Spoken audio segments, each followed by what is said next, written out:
Hi there, upholstery friends, and welcome to our Kim's Upholstery Live episode number 70, brought to you by Kim's Upholstery, where we bring the training to you. Every week we do an upholstery project of some sort with you right here, and we go start to finish through different components of that project. We've been working on this children's chair, and this week we are going to be fabricating the cushion for that little chair. And for those of you watching on Facebook, I invite you to go ahead and follow and like our page and share this with your friends. And those of you that are watching on YouTube, make sure you subscribe to our channel and go ahead and click that little bell that you see up near the subscribe button, and that'll give you a notification whenever we put new content out here on YouTube as well. So thank you guys for taking the time out of your busy days to spend a little bit of time here with me. As you come in, go ahead and say hello, let us know where you're watching from.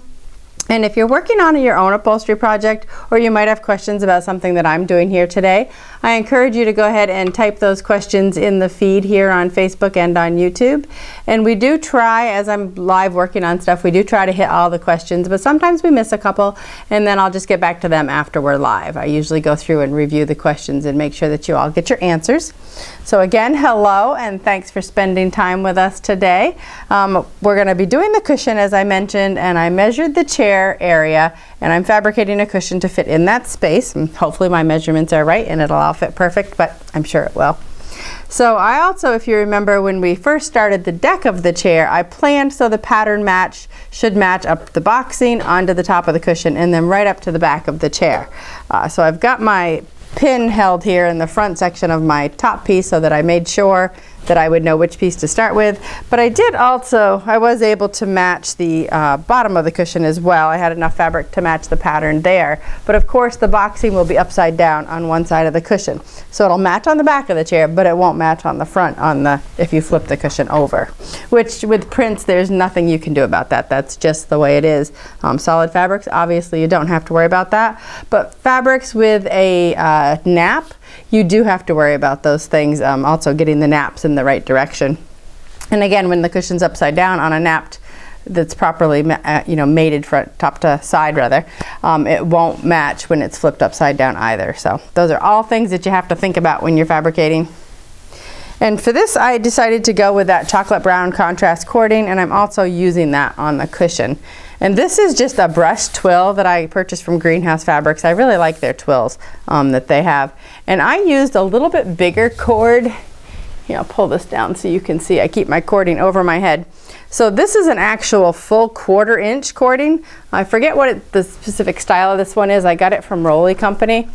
So that's the cord that we'll be using today instead of my Fiberflex or my cotton. So I'm using this other one because I wanted the large size, because I kind of liked that cartoon feel, so that it was a bigger, bolder cording. So I've got my zipper all prefabricated. And here's my zipper placket. And I make the zipper placket so that the back side is finished as well. And that way I don't have any little threads that I have to worry about catching in the cushion if by chance you don't have a serger. I do love to serge my cushions. It just makes it a lot nicer a finish, a more professional finish. But if you don't have a serger, you don't have to serge your pieces. Obviously, if you don't have one, you can't serge your pieces. So let me start here. I'm going to hitch. In this case, I know that my sizes are all exact to size, so I'm going to go ahead and hitch the ends of my boxing and my zipper together. But before we get started sewing, let me go ahead and say hello to some of you that are popping in. So we have, let's see, we have Nikki, who is here from Oregon. Portland, Oregon. Hi, Nikki. And Bonnie is joining us, says happy hump day and Valentine's Day. Amy is here and she says, hey, finally get to see you live. Been crazy for the last few weeks and I've had to miss it. Lynn is here from Virginia. Hello. And we've got Sandra, says happy Valentine's Day, and happy Valentine's Day to you too. And then we've got Nicole from Canada as well. We've got Janice Lent here who has joined us, and then we've got Tony from Raleigh, North Carolina, and Debbie. So hello to all of you, and thanks on Facebook for joining us there. And as you come in on YouTube, we'll try to say hello to you as well. So I'm going to sew the ends of my boxing to the ends of my zipper, which when I'm doing a really large cushion, I don't necessarily do that. I sew it when I get to it, but because of the size of this cushion, I'm comfortable doing that and getting that all together. So making sure, there's my ends and my zipper slide, making sure I know which way my slide's going. because I always make a little pocket at the end of the cording between the, or boxing rather, between the boxing and the zipper. I make a little pocket just deep enough to hide the slide when the zipper's closed. And I do have my sewing machine on, so we are good to go. Now I always lock stitch. Now I'm using the Juki DNU 1541S with the servo motor, so you won't hear the machine running. And that's one thing I really like about the servo motor, is you don't have all that noise from the sewing machine. And I've got my magnetic LED light hitched to my machine, and I've got it so that when I turn my machine on, the light comes on as well, because that's the only way I know if I left my machine on, is if that light is shining, because like I said, you don't hear anything. Let's go ahead and sew the other end.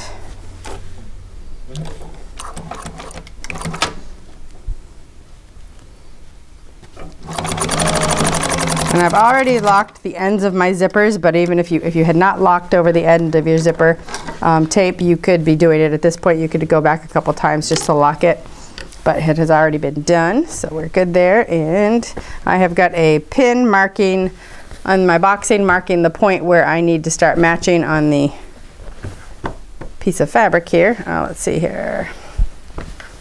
And actually the pin is aimed down towards where it matches on the chair. But let me go ahead and line up my little giraffes here. Take out my pins because I'm not going to need them. Just get everything positioned. Yeah, we're good. Just bumping it to one side a hair here. Okay, I think I've got it. So I'm going to go ahead and stick a pin just to hold those two together. And then we will go ahead and grab the end of our cording. And I run my cording so that the joint part is in the back of the cushion, and this has a seam right here on the end, which I'm going to go ahead and cut off because I don't want an extra bulk there where I have to join. So run around to the front, and there we go. Get my tails of my cording out of my way here. And I'm just going to sandwich it. I sew all three pieces together at the same time. I know some people sew just their cording on first. Some people sew their cording to their boxing strip. Others sew it to the top of the cushion. But I just sew all three layers together. I'm just making my snip where my corner will be. Line those up. And I'm ready to go. And I use a 1/2 inch seam allowance when I sew. I know some people use larger and then serge their cushions after, which you can do that as well.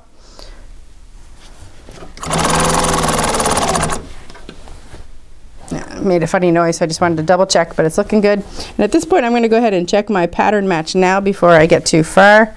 Let me get a little bit past my giraffe here.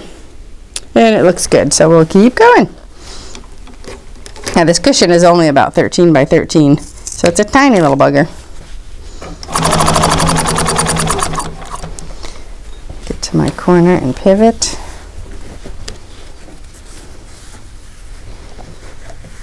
So how many of you have a love-hate relationship with your cushions? I'm sure many do. Cushions are one of those things. Whoops, it shifted a little. Let me just kind of fix that. I was too busy talking and not paying attention. And I just lost control of my top here, so I want to go ahead and adjust that to have my seam allowance be consistent. That's one thing. If your seam allowances are not consistent, that's a lot of times where your problems in your cushions show up. And sometimes too, I've noticed people will go all the way around the cushion, so you'll start like in the middle of the back and you'll go all the way around, and then when you do your second side, you're doing the same thing and going all the way around. But if you think about it, you're going in reverse, so a lot of times that's when your cushions get racked. Pull out these threads that I created. But if you come off like I just did and you're not an accurate seam allowance anymore, you're better off to make those adjustments and not keep going. Once you get comfortable with sewing cushions, it's pretty easy to keep an accurate seam allowance, and it's also very important. So what projects is everybody else working on out there in Facebook and YouTube land? All right, now this is my feed. It's not going out. No, okay, sorry YouTube. Alright, so I've just created my little pocket as I'm going here for my zipper slide. So I'm going to go ahead and put a pin in the opposite side so that when I flip this over, it's still held in the proper position. Oops. Catching everything with my fingers here. Alright, coming up to my next corner.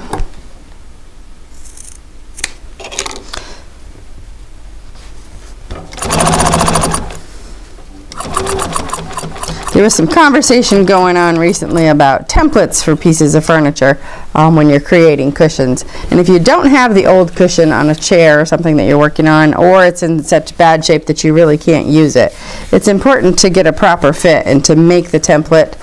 And you can do that simply by using measurements from your chair sometimes if you've got, you know, a rectangular shape or a square shape. But you can also make a template out of either a piece of fabric or a piece of paper. You can make template out of the template materials, but it's important to make yourself a template so that you know you get a really good fit. We've got some more people hopping in here. So hello Cindy from Florida, where I know it's nice and warm. We talked to our son yesterday and he said it was 80 there. Hello Beth, thanks for joining us. I hope you've recouped from your 3-day advanced workshop. And hello Nancy calling from Tennessee. We'll be seeing Nancy in, I forget which month it is, Flowery Branch, Georgia, June. And hello Rhonda, thanks for joining us. I saw that you posted a picture of a staple gun. I'm assuming you got a new Fasco long nose because I didn't get a chance to read it. I just saw it through the feed. And hello Tony. And Bonnie says, thanks so much for the Bergère chair class. I really enjoyed it. Good, I am glad you enjoyed it, Bonnie.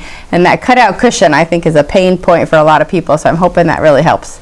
Well, you also have a template for and also there's a directions in there on making a template for your chair, so that one was a good one too.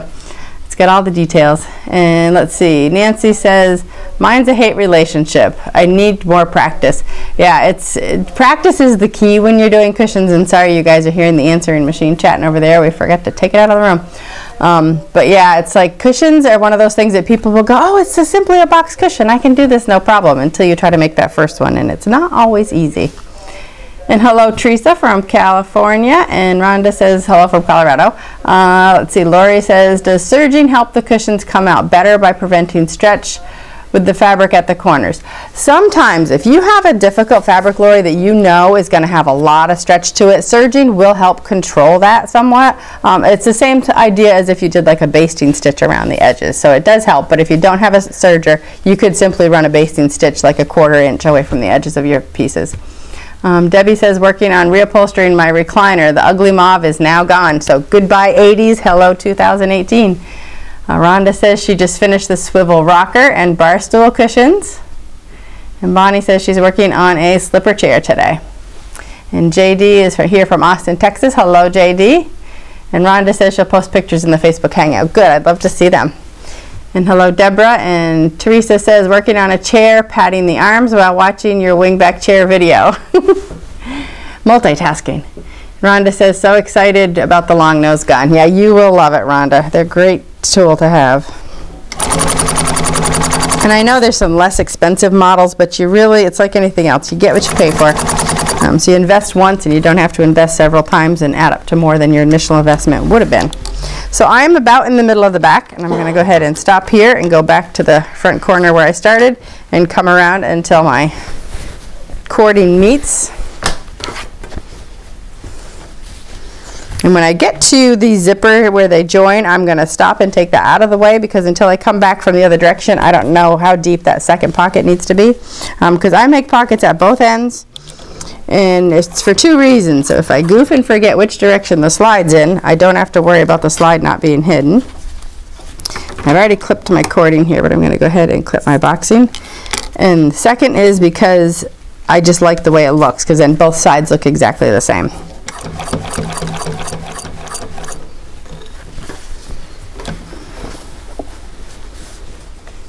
Now pivoting on your cushion corners too is one thing where you can really make mistakes, and you really want to watch what the fibers of the cushions are doing. And I talk about that a lot in my cushion videos, is really paying attention to what the fibers are doing and knowing how to use your hands properly to not aggravate the situation and give yourself a more wonky result, which is what you don't want. All right, so I'm almost up to that point where the two parts are sewn together for the boxing and the zipper. And I actually didn't need to cut my thread, but I'm just going to move that out of the way and continue getting the cording on. We'll get the cording joined, and then we'll come back and finish sewing that part of the boxing and zipper on.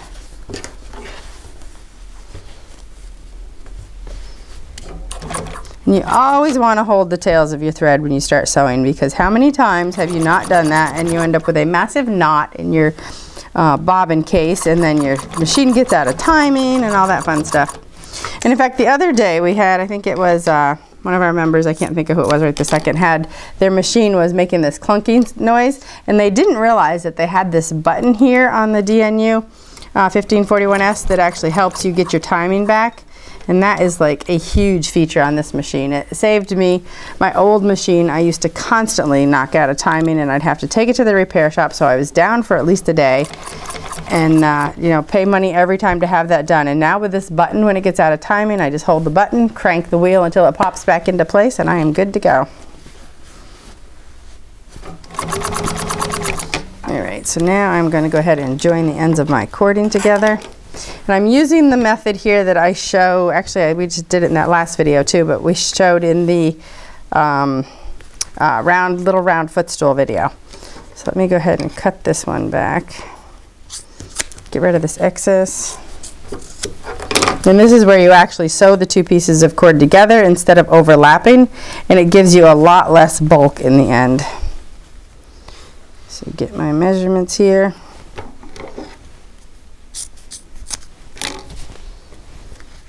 And then I'm just going to open them both up and join them together. And then we'll finish sewing it up. So what do you struggle with the most with cushions? Any of you out there watching that have said that cushions are your pain point? What is the problem you seem to run into the most? I know oftentimes people will say, you know, you get to the end and you get a whole inch more on one side than you did on the other. And that generally can be the way you're feeding it through when you're turning the corners, so you're actually forcing the fabric and causing it to stretch. It can also be, it can also be something to do with the pressure on your pressure foot, but usually it's the way you're holding the fabric, or it can be the fact that you've gone all the way around your cushion in one direction and then all the way around in the second direction. And then sometimes you just have fabrics that are real pains to sew with, and a walking foot machine makes a huge difference in that case. A walking foot, I tell you, can make your cushions go from night to day. It's like the minute I got a walking foot machine, my cushions were so much better. I'd struggle with my old straight stitch. What was it, a Singer 3115, I think it was. So it was an old clunker. Always worked great, but it just was not good for cushions. All right, so now I'm joining the pieces of my cord fabric together, and then I'll cut it back to the seam allowance width, to about 1/4 of an inch for this.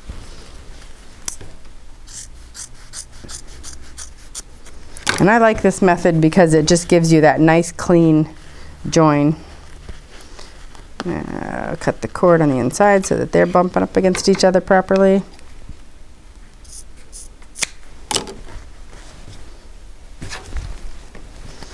And then open my seam allowance. And there you go. So now I go ahead and sew that part shut, and then we'll finish the boxing. Get those little threads from where I opened the fabric out of the way. I don't know about you, but sometimes I'll be like, oh, I'll get the threads out after, but once you've sewn it, they come out more difficult than if you just got them when it was not stitched down.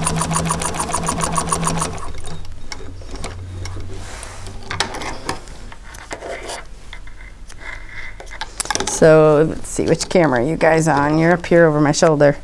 So now you can see what a nice clean joint I got right there. It's hard to tell because it's a dark color, oops. But there's no extra bulk in that. It's just all nice and smooth. So now I'm going to go ahead from the back where the zipper is and sew around, and then I'll create my pocket at the other end. And then we'll be ready to sew side 2.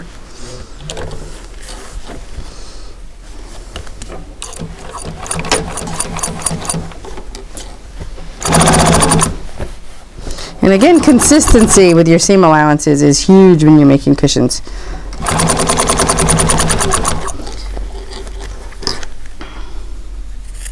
Cut my corner so it'll pivot well.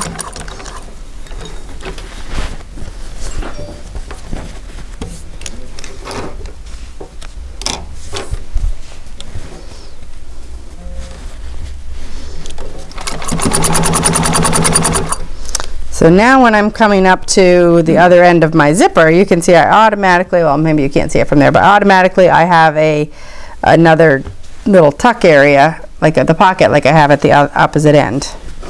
Now the one at the first end, I'm real careful of what the depth is, because I don't know if you've ever noticed this. If you've ever done it, you'll know exactly what I'm talking about. You make your zipper pocket too deep, and then you can't get your fingers in there to open the zipper when you need to open the cushion cover. If it's too deep at the opposite end, that's not such a big deal because your cover is already open and you can access it through the zipper opening. But at that end, where your zipper closes to, if the pocket's too deep, it's a little bugger to get your fingers in there and get that zipper. A bugger. That's a technical upholstery term. Bugger. Okay, so we now have side one sewn, and before I pull this out, I already shifted it. Let me go ahead and get a pin in there, which I think I might have to. Not sure if I moved it. I think I might have moved it. So a way to check yourself with the depth of these when you're using your pin is to use a little 6-inch ruler. So if you stick it in at the end that's already sewn to your cording, which camera am I on, Bill? Camera 1? So if you stick it in there, you can get the measurement of what that number is when you bumped up to the seam. So then to make sure the other end matches it, you can do the same thing, stick it in there and fold your fabric to get the same exact measurement, and then go ahead and stick your pin in. But measuring those little things and keeping it consistent, that's another place where I find that people have problems with their cushions, is you'll get to the end and you won't have realized that it's stretched. Oops, I forget to cut my bobbin thread. So then one side of your pocket is deeper than the other, and then your cushion just doesn't look right. So there's a lot of things to pay attention to when you're fabricating cushions, but I'll turn this over a little bit for you so you can see the corners here on the first side, and then we'll go ahead and sew the second side on. So there you can see how cute that looks, our cute little giraffe cushion. And I'm thinking before we give this chair to Scarlett, we need to put some presents in the little pockets too that we created on her chair. But there you go. So there's the first side of our cushion, and now we're ready to attach this to the second side. So let's see, we have Elda has joined us. Hello, Elda. And Bonnie's telling Rhonda that she will love her gun. And Beth says tight corners. Yes, tight corners.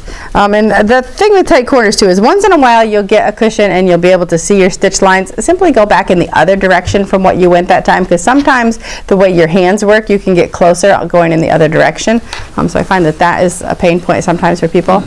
Bonnie says with me it's lining the notches to all the corners. All right, so that's what we're going to do next. So marking your notches for your corners, you want to make sure that you are directly across from your first corner, first of all. So you fold your fabric so that you get that direct cross. If you've got a stripe, it's real easy because you can follow the stripes. Sometimes a fabric with a grain, but if you're not directly across, that will throw you off as well. So Teresa says getting the boxing on always has trouble fabricating the end. She uses a Sailrite LS1. I've used the LS1 to make outdoor cushions, so it's not the machine. I think it's just the experience. So here I've created a notch in that corner so that when I go to my second side, I can line that notch up with the corner on the other piece. So now let me mark this one. So I always mark all my corners. And if you've got an extra large cushion, you can pin your corners. I've sewn for so many years that I tend to not pin very often. There are points where I'll pin, especially if I've got a fabric that I know ahead of time is really going to be difficult, and sometimes you can tell that. So pinning your cushions, your second side on, can be helpful when you're learning. And it's just part of the learning process, so don't get discouraged. All right, so I think I have notched all 4 corners now. And they are good notched, and then I've got my second side and my cording. Now make sure I have my cushion right side up. There's my little guy, he goes in the front. Okay, so I take the front of my second side, which is right here, and I'm going to put it inside with the front of the first, and I'm going to get my corners about a ½ inch away from the corner of the box, or corner of the top or bottom, whatever you want to call this, the other plate, because you want it to be a ½ inch for that pivot corner. Another place people mess up is putting that notch right at the edge of the fabric, which is not what you want. You've got to remember that you need that seam allowance. And when you get a cushion this small, you can actually just go all the way across and see that you got it perfect side to side. When you're doing this, you can also put a pin in the middle, and that kind of keeps it from shifting left to right on you, just so you can get everything under the machine without any troubles.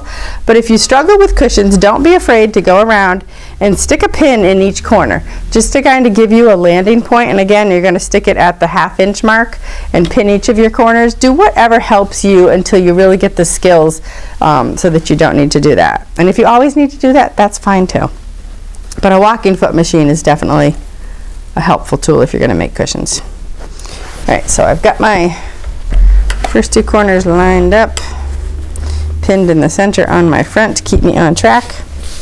Now I'll go find my back point, come around, and I do not want a seam in the front of my cushion, so let me see if I can come in from the other end, how that works.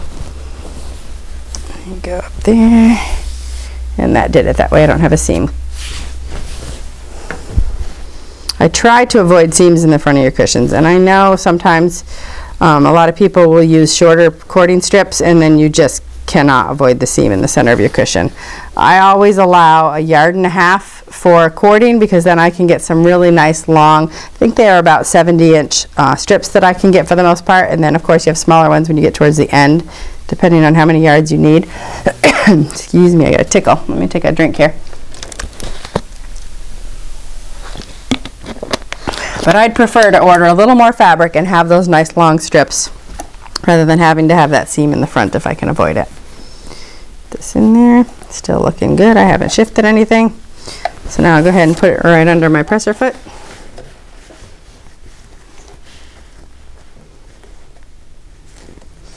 Get all those parts lined up.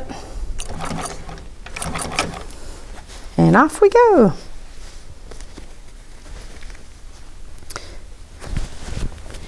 So once all my cushion parts are cut out and fabricated, I typically can sew an average size cushion together in about 25 to 35 minutes, depending on the fabric. And that's with all my pieces are already cut and my zipper boxing is made, or zipper placket.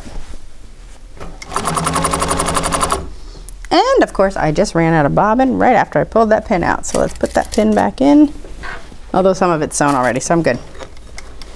And that's one thing I do too, is I always have a bobbin winding when I'm sewing, because there's nothing worse than wasting time, and I know it's not that much time, but it always feels like it when you're in the middle of it, having to stop and wind a bobbin. So I have 2 spools of thread in my sewing machine all the time, and I'm winding my bobbins. And if I'm at the end of a job and I know I'm going to be changing colors, I'll go ahead and switch the spool and put the next color in to wind the bobbin that I'm going to have. But that way I'm always winding those as I go.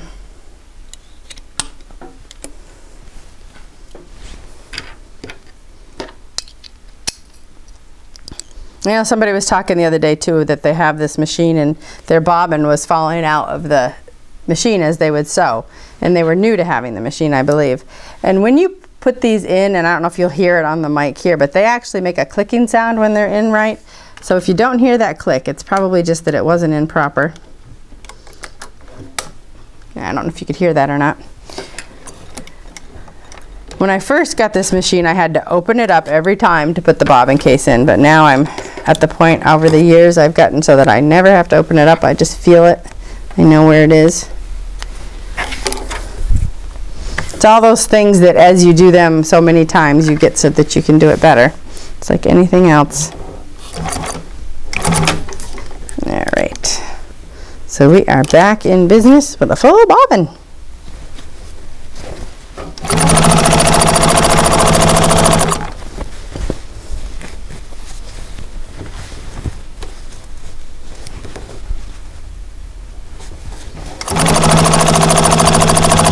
I'm going to go ahead and clip the cording. And I've already got the little snip in the strip, boxing strip. So that acts as my clip.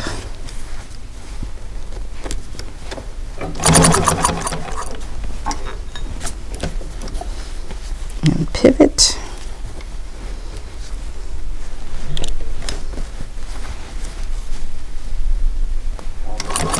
Keeping everything lined up. Alright, so now I'm coming where my pin is in my zipper, and it's going to be in the way, so I'm going to just shift it a little bit without letting go of the fabric. So it'll be easy to get out of the way and not run over it with my needle and cause timing issue.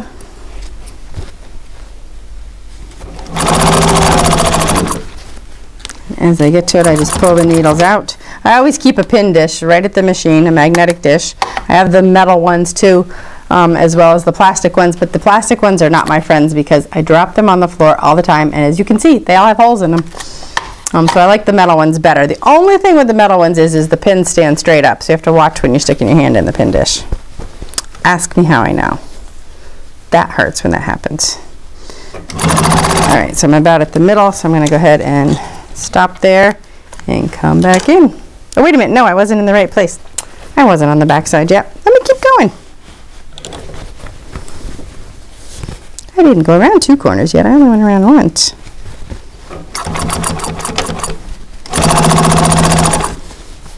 Okay, so clip when I get to my corner.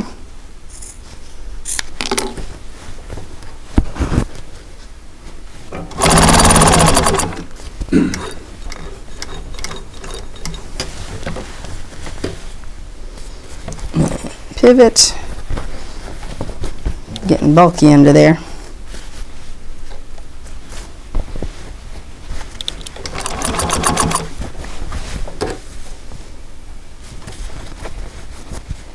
Now I'm getting close to the center.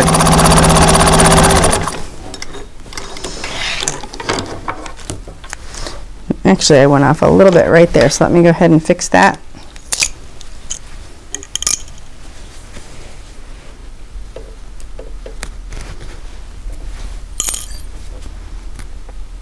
And I have magnets on my sewing machine where I can have my seam rippers and my screwdrivers, and the feet I use often are all stuck right to the machine so that they're easy access and they don't fall all over the place. Just makes it handy and makes it a little more productive with your time. I do have a drawer on this sewing machine, so I could keep them in the drawer, but it's so much easier to just have my magnets stuck right there, and off I go.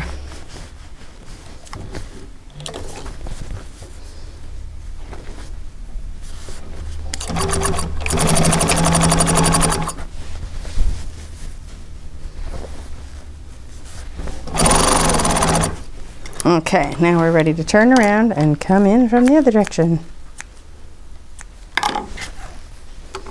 And I love these little scissors. I got these from Kai, and I keep them anchored. As you can see, they're attached to my sewing machine so they can't grow legs and walk away. I have them at both of my walking foot machines so that when I'm making cushions, these things are great for clipping those little corners. Not sure what number they are, but they've got the big handles, which I like because they're easy to get your hands in and out of too when you're sewing. So let's see, Nancy says, so how deep do you normally make the zipper pocket on the first side? Let's measure that. I think it's about 1/2 inch. It's about the size of the zipper pull. So let's see, where am I? Is it this one?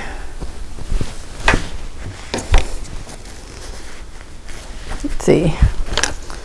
Where's my zipper head? Which way are you going?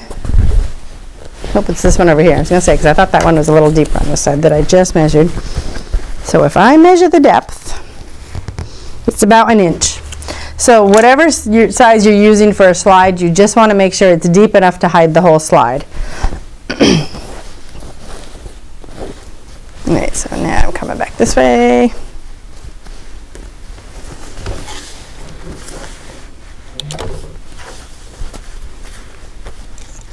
Cut some of these tails here. I usually try to cut the tails as I go because they drive me crazy sewing around and having all these little tails hanging out in my way.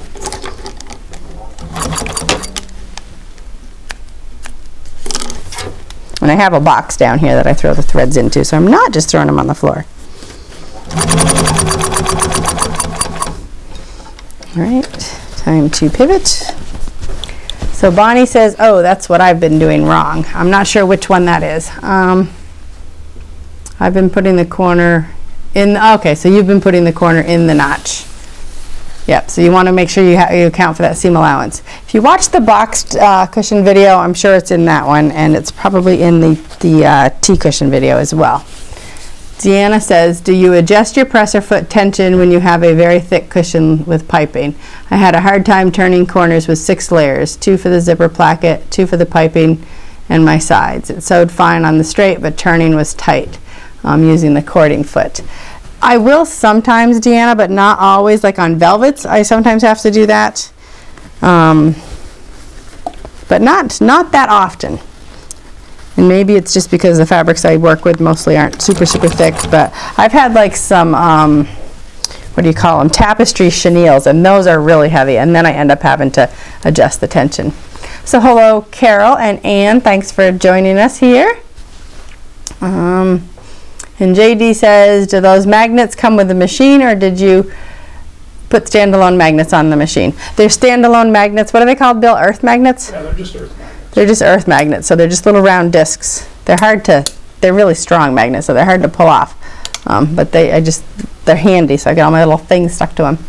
Janice says, when I do the zipper sides with thick fabric, I fold each in half and then serge on the inside fold, so it lessens the number of layers. That's a great idea. Yep. And hello, Diana. Thanks for joining us. And Jeanette, thanks for coming. All right, so now I am at that last side here. Getting my fingers to work. Do you ever have days where you find your fingers feel like you have like 2 left hands? Or 2 right hands if you're left-handed, I suppose.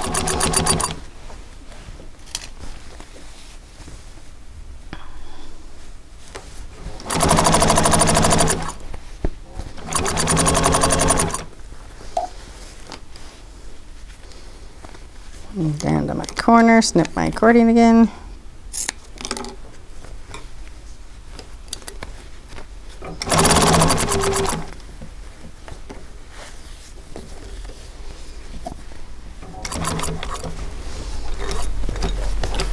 Okay, so now I'll come down the side, and then I will need to join my cord again.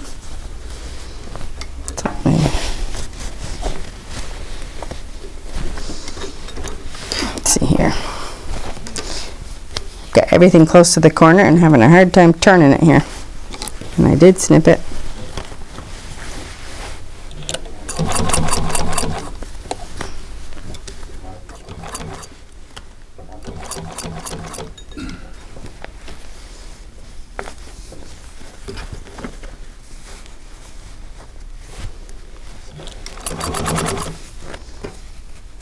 Okay, go down a little bit further.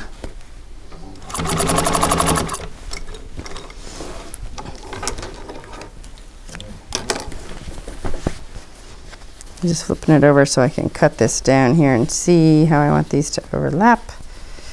There is a seam right there, so I'm going to back this side off a little bit so I can get away from the seam that's already there, because I don't want 2 seams side by side.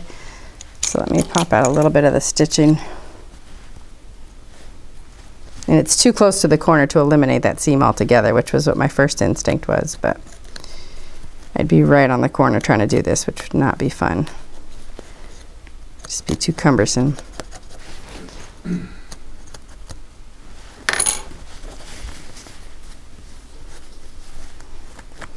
Get rid of those threads. All right, so now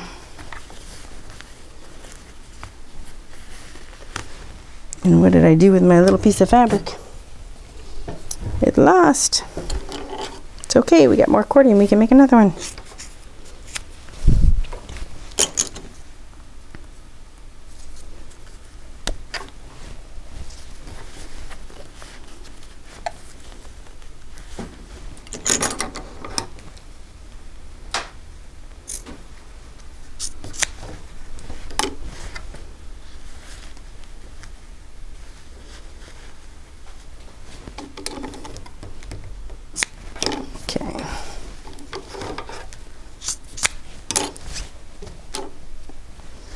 Now open these up, join the two strips together, and then we'll be able to finish up this little cover. And we'll see if it, put the foam in it and see if it fits the chair. Although we know it's going to fit the chair, right? I shouldn't say that, I jinxed myself. Alright, so I've opened one side, and I'll open the other side. I've had this fabric hanging around for quite a while, wanting to do a fun project with it. And just, you know, I'd pull it out and say, I'm going to use it for this. And then I'm like, nah, it's not quite right. So I'm glad I held on to it because it fits perfect for a child's chair. It's really whimsical and cute. So now we're going to have to find something to do for Gia's room. She turns 7 in May. And Scarlett turns 2 in March. So she'll get this for her birthday. And I'm hoping I can have her and Arlo over the house at the same time and get a picture of each of them in their chairs together. I thought that would be really cute. And Arlo actually just turned 5 months. He's growing quick.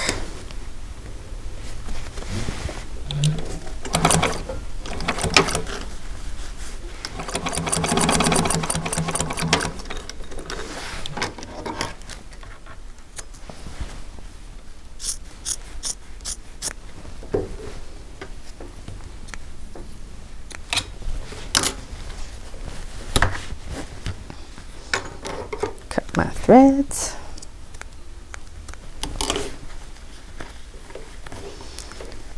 Cut the cord pieces down.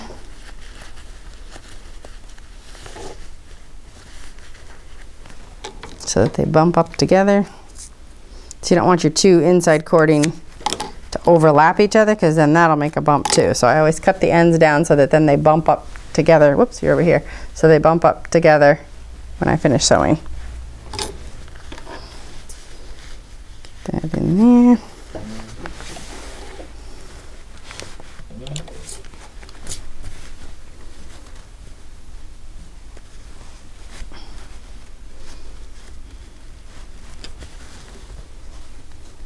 And sometimes I'll sew the whole thing together at this point, but with such a little space it's hard to hang on to, so I'm going to go ahead and sew the cording onto the bottom of my cushion, and then I'll sew the zipper onto it.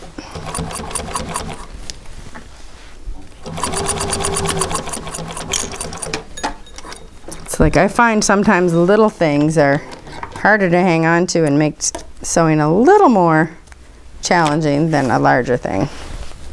It's just kind of like doing people clothes versus doll clothes.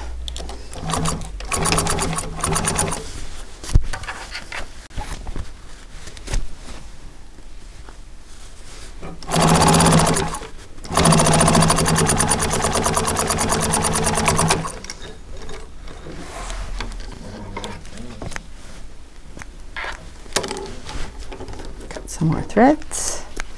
All right, so now we are ready to turn this little bugger over and go over to the table. So I'm going to turn it right side out while I'm sitting right here, just in case I have to make any adjustments, which sometimes you do. Corners are lined up well. So far I'm not seeing any threads peeking around the cording. And when you've got a dark contrast cording like this, that's when they really stand out at you if you didn't get tight enough. All right, let's check the second side. Just make sure I didn't catch anything and make any lumps and bumps and buckles and bruises, and looks good. Can't tell you how many times over my career I've done like a really huge cushion and turned it right side out, looked at it really quickly, went over, stuffed it in the cover, which was a pain to stuff because it was gigantic, and found out that I had like caught the side of the boxing onto my cording and then had to take it all back out again. It's not fun, so I try to thoroughly check everything before I put the foam inside. And it's looking good, so let's run on over to the table and we will get that stuffed. Put my tools away here. So here we have our little giraffe chair, ready for her cushion. And I'm using a 3-inch ultra medium foam here for the cushion, and then I've gone ahead and I've wrapped it with the Dacron, the 1-ounce Dacron that I use, and it goes on the top, the front, and the back. I typically do not put Dacron on the sides or the back of the foam where it actually is going to sit against the body of the chair. I just find they fit better. And because this is so little and I made the zipper nice and big, I can go ahead and put it in without sucking it down with a vacuum cleaner. So how many of you have used that method with the vacuum cleaner and the plastic to stuff the big cushions? Get my seam allowances all going in the same direction here. Jeanette wanted to know if there was a special name for your seam ripper. No, I don't remember. It's like a surgical style tool. I think I got that actually. Where did I get that? I think I got it on Amazon. Let me see, I'll grab it and see if there's a name on it. No, it just says stainless steel. I'll see if I can find it, Jeanette, and let you know. But it is really handy, and it has like a, almost like an X-Acto knife, the way the blade goes on, so you can change the blades. So they come in little packages and you can get replacement blades. All right, so it is in the cover. Did I get the? Nancy was asking what that little piece of cording you cut was for. So the little piece of cording I cut is what I use to measure for my overlap to have my boxing strips match. And Nancy, if you watch, because I know you remember, if you watch the little round footstool video, it's in there. I show it to you in there. And I think we actually put it in the tips, in the resource section, in the tips and techniques section under resources tab as well. It's my new favorite way to join cording. So here's where you put 10 pounds in a 5-pound bag, right? And of course I have a cut on the end of my thumb, which makes closing the zipper a little bit of a pain, literally. Come on, get in there.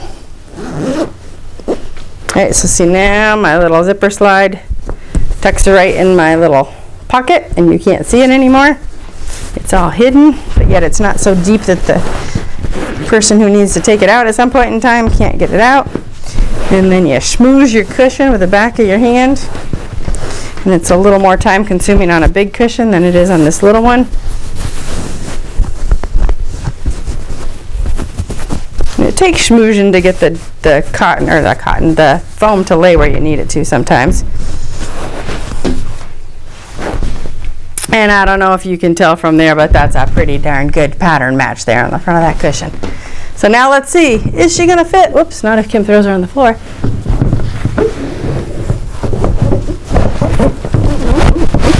There we go.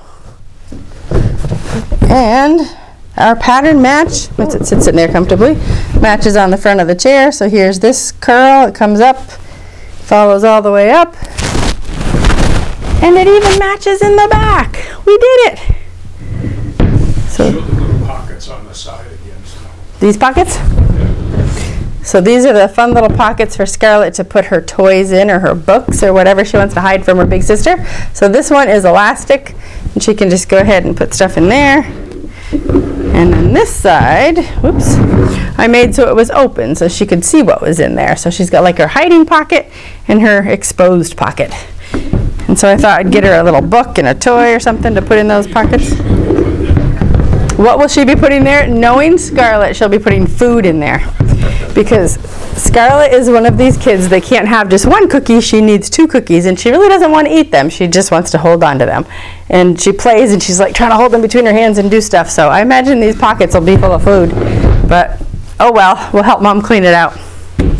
So there is our chair. So does anybody have any other questions while I am here to answer your questions about cushion fabrication or upholstery or anything that you might want to know? We do have, let's see, I'll mention the workshops while I'm waiting for questions to come in. We have, let's see, 4 spots left in Portsmouth, New Hampshire for a slipcover workshop in May. No, I thought you were telling me there was a question. And then, let's see, in September, we haven't opened registration yet for September and October and November, which are Castle Rock, Colorado, Lakeland, Florida, and Galax, Virginia. And the slipcover class in March, we have one spot left for that one, and that one's right here, the 24th and the 25th, which is a Saturday and Sunday. Any questions coming in, Bill? Not really. Comments. Let's see. Okay, so Beth just said that she got one of those seam rippers. I'm reading the screen that's way over there, from Hal's Ultra Pro Seam Ripper on Amazon. So there you go, Jeanette. If you look for Beth's comment in here, you'll find that. And then Nancy said it's an adorable chair. Thank you, Nancy. And Nikki said, I just want to thank you so much for broadcasting this project. It has helped me so much to see upholstery in a chair from the brayer frame from start to finish. You are welcome, Nikki. Thank you. And we love to do that. I mean, when our videos that we do are mostly from bare bones up. Sometimes we will have the springs tied already because we do have spring videos in there, so it's the same process, so we don't always show that in every piece of furniture. But we have all kinds of different skills on the videos for you to learn. And we love doing this live because then we can see what your pain points are and help you right live on camera with questions that you might have for your different projects. So if nobody has any more questions, we will end a couple minutes early today, I guess. But for those of you that are members of our online classes, we will be live with the Q&A sessions this afternoon. And it's been, the last couple weeks have been really good. We've had some new faces joining us live on camera as well as in the chat part. So we invite you to come on over to logging into your membership and going over and putting your questions early in the chat, or just putting, just asking them when you're there live, or also we'll have that link so that you can hop right in live with us. And Bill's over here giving me a signal. That's why I was kind of like looking to see what he was doing. So if you come into the chat this afternoon, or into the live this afternoon on a mobile device, you can come in with your iPads or with your cell phones using the Hangout, and the link will do the same thing on your cell phone that it does on your computer, but it will ask you to download an app most likely.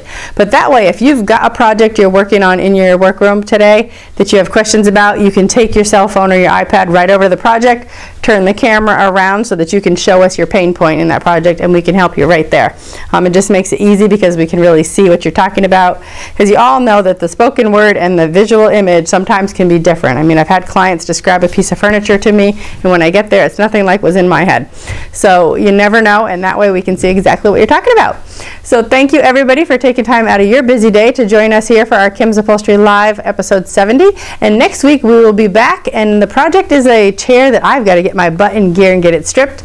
And it's actually got cane in the sides right now, but I think I'm going to take the caning out, and it's got a small tufted back to it as well. So we'll see you all right back here next week with our new project, and those of you that are members, we'll see you in about an hour from now. Thanks, everybody. Have a good afternoon.